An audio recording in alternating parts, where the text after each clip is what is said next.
Hi girls. So இப்போ எங்கே இருக்குன்னு பார்த்தீங்கன்னா மலேசியாவில் பின்னிங்கில் பாடாங்கொத்தான ஒரு இடம் இருக்குது. நான் அங்கே தான் காசு இருக்கேன். இந்த இடம் வந்து ஒரு பாருங்க, உங்களுக்கே தெரியும், ரொம்ப காற்று ஜோக்கு அடிக்கும் காய்ஸ் இந்த இடத்துல. இருங்க காய்ச்சி இப்போ உங்ககிட்ட அங்கே ஒரு கப்பல் இருக்குது, பெரிய கப்பல், அதை கூட காமிக்கிறேன். பாருங்க காய்ஸ், தெரியுதா காய்ஸ்?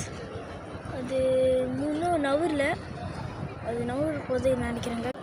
ஸோ நீங்கள் அந்த இடத்துக்கு வாங்க காய்ஸ்.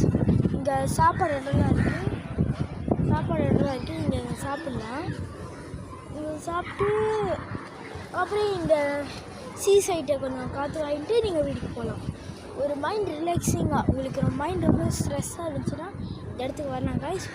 உங்களுக்கு மைண்ட் அப்படியே ரிலீஃப் ஆகிரும். அப்பப்போ அங்கே பொம்மைக்காரங்களாம் அந்த மாதிரி போட்டு சுற்றுவாங்க. உங்களுக்கு நீங்கள் காசு கொடுக்கணுன்னா கொடுக்கலாம். இருங்க காய்ஸ் இப்போ காமிக்கிறேன். அங்கே பார்த்தீங்களா காய்ஸ், தெரியுதா? ஆமாம், அவங்களாம் பொம்மையை போட்டு சுற்றுவாங்க. நீங்கள் அவங்களுக்கு காசு கொடுக்கணுன்னா கொடுக்கலாம். ஸோ நீங்களும் வாங்க, நல்லா சாப்பிட்டு நல்லா காற்று வாங்கிட்டு நீங்கள் போகலாம், பிரச்சனையும் இல்லை. அப்புறம் நிறைய கப்பல்லாம் இருக்கும் கைஸ். நீங்கள் வரலாம், கப்பல்லாம் பார்க்குறோம், கடலுக்கிட்ட உட்காந்துட்டோம். பாருங்க, தண்ணி ரொம்ப மேலே ஏறி இருக்கு கைஸ். பயமாக இருக்குது பார்க்குறது. ஓகே, பாய் கைஸ், பாய்.